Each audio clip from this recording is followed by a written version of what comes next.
This is Nessa on ESL Top 10. Got a quick question for you. Why are you learning English? What motivates you? What is your why? If your reason is connected to your job or maybe your goal to get a job, then this video lesson might be for you.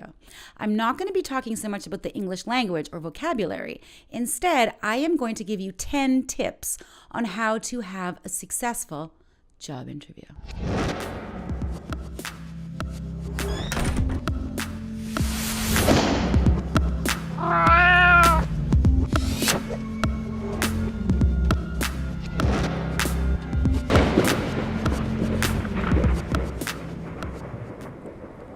In this video, I'm going to give you 10 tips on how to have a successful interview. Now, they're aligned from number 1 to number 10 in terms of chronological order, meaning the first few tips are about what you can do before the interview. Then a few are about during the interview, and the last tip is about what to do after the interview. And I just want to mention something. There is a freebie for you attached to this lesson. Just click the links below. The freebie will help you prepare for your interview. I'll explain a bit later. So, tip number 1, before your job interview, spend the time doing research. So there's a few basic questions you have to have the answers to. Here's a couple of them. Number 1, who is the company's market? Meaning, who are they selling a product to or providing a service to? Make sure you know their target audience. What is their mission statement? All you have to do is do a quick Google search. Mission statement, comma, whatever the company's name is. So if I wanted to work at Google, I could type in mission statement, Google, and see what their mission statement is. And of course, you probably want to know who's the CEO or who's the president or who's on the board of directors. Number 2, practice, practice, practice, practice. Practice makes perfect. So how do you practice for a job interview? Well, here's what you can do. Make a list of possible questions you might be asked in your interview. Take the time to do this. So once you have your list of possible questions, now you have to practice answering them. Now, I don't mean memorize word per word a script. You're not a robot, right? And you don't want to seem like a robot during the interview. But practice answering each question aloud, and each time answer it a little bit differently, but have the main idea be the same.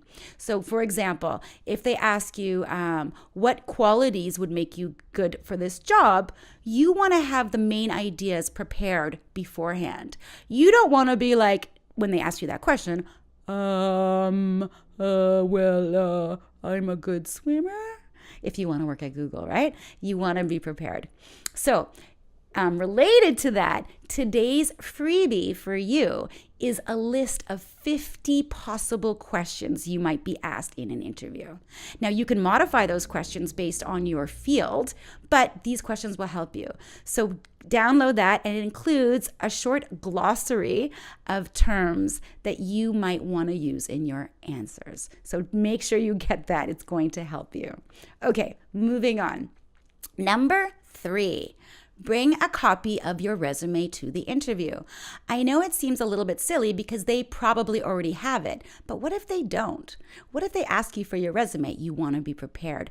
And better still, or just as important, make sure you review your own resume before the interview. I know that sounds a little silly, but listen, if they asked me in an interview, when did you work for? It was so long ago that I might not remember the years. So I don't want to come across as ignorant of my own work experience. So make sure you know what's on your resume and have a clear idea of the dates and your particular duties in those jobs, especially if you're no spring chicken. Number 4, get into the right mindset. So attitude, that's the first thing they're going to take note of, right? How you come across. So you can prepare yourself by doing a few simple things. Number 1, do not discount the power of visualizing. Every great athlete out there has said that before the big game or the big race, whatever it is, they visualize themselves. They have a mental picture of themselves exceeding limits, right? So you can do that. So close your eyes and imagine you in the interview being confident, smiling, feeling really at ease and comfortable. And also visualize the interviewer just being super impressed by you. Whatever is in reality is usually planned or pictured beforehand. So you have a lot of power there. And I also recommend you watch this TED Talk video by Amy Cuddy, which is all about the power of body language and how you can do a few simple exercises to give yourself more confidence using your body. For example, using power poses. So often before even these videos that I do and put up on YouTube, I feel a little bit nervous. So often right before I start filming, I do 1 or 2 power poses. Now I'm not okay, should I demonstrate? No, okay. So for example, right before a video, I might put my arms up really high, take a deep breath, and get myself into the right mindset. Open up your body, right? Do a few stretches. Anyways, check out the video. The link is in the notes below. Number 5, arrive early. Okay, this is a no-brainer. You don't want to be late for your own interview. But more importantly, don't give yourself a bracket of 5 minutes earlier. Arrive half an hour earlier so you're not stressed. You're not on the bus looking at your watch or your phone going, oh my God, it's in 10 minutes. So give yourself a good bracket and arrive early. And another thing is, if you arrive early and you want a cup of coffee, have that cup of coffee or that bottle of water before the interview. Don't go in the interview with a cup of coffee or a bottle of water because it might just provide you with a distraction. Because you're nervous, you might start like fidgeting with the cup of coffee and they'll notice that you're not paying 100% attention and that you look less confident. So you kind of want to just go in with yourself, your bag, and your resume. No distractions. Number 6, related to this, make a great first impression. So as soon as you walk in, even before you've met the interviewer, make sure that you're standing straight, you're smiling. In the waiting room before the interview, make sure you're not just on your phone. Just put your phone away. Stay in the moment. And if you're not used to shaking hands, practice your handshake. Because if they go to shake your hand, you want to be prepared and practice for that. Don't make it too light and like a dead fish, but don't, break someone's hand. Okay. Number 7, related also. So be super aware of your body language. It is amazing what a smile can do to disarm someone. So on first day for me, when I'm a teacher and I have new students, I really appreciate those students who smile at me and who make eye contact. It really does make a good first impression. So you make sure you do the same during your interview. Number 8. Okay, so this is related not just to your interview, but also your cover letter. Don't focus on negatives. One of the things that I do here in Vancouver is I teach students how to write a cover letter. And I'm always amazed by how many students write a sentence or two about things they're not good at or things that they don't have experience with. Don't do that. Focus on your strengths. So for example, don't include a sentence in your cover letter, or don't mention in your interview, I'm not good at English, or if you're getting a job in a kindergarten school, don't say, but I've never worked with kids, So only focus on positives. And another side note, please don't mention or write in your cover letter that you're punctual. There's many qualities that people are looking for in workers and employees, but being punctual is not really a positive. It's taken here as a given. So don't even mention that.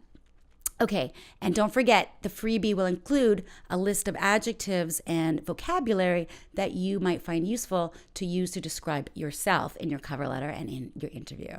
And punctual is not on the list. Okay, here we go. We're down to number 9. Okay, yes, number 9. Well, this is related. So don't focus on negatives. So number 9 is the opposite. Focus on your unique combination of work experience and personality traits that make you the perfect candidate for this job. Do not discount the wonderful combination of things that make you you. So before the interview, make sure you spend the time distilling the heart of you. What makes you awesome? What would make you so fantastic in this job? And try to keep it relevant. So if you're applying for a job in a plant nursery, so working with plants, growing plants and flowers, don't say, again, that you're great at swimming. It's not really related. Or don't talk about the time you worked at Starbucks, unless it's somehow related to maybe providing excellent customer service. So make sure you can connect it one way or another, or don't mention it. And the last thing, number 10, super simple, but highly effective. When the interview is coming to an end, don't forget to thank the interviewer or interviewers. And even better, once you've thanked them and you've left, follow up the next day or maybe 2 days later with a short email thanking them for their time and, thanking them for their time and thanking them for considering you as a candidate. So thank yous. Everyone loves a thank you. So those are my 10 tips on how to have a successful job interview. And I have one last thing. Not every job interview ends up with a win, meaning you don't always get the job. But just remember, every time you take that step of going to the job interview, you're getting better and you are getting closer to getting your dream job. This is Nessa. Just a reminder to get your free PDF that has a list of common questions that people ask during interviews so that you can get your practice in. And I'm including a glossary of adjectives and other terms that might be useful to describe yourself. This is Nessa on ESL Top 10. Thanks for watching. If you got a question, post in the comments below. Catch you next time.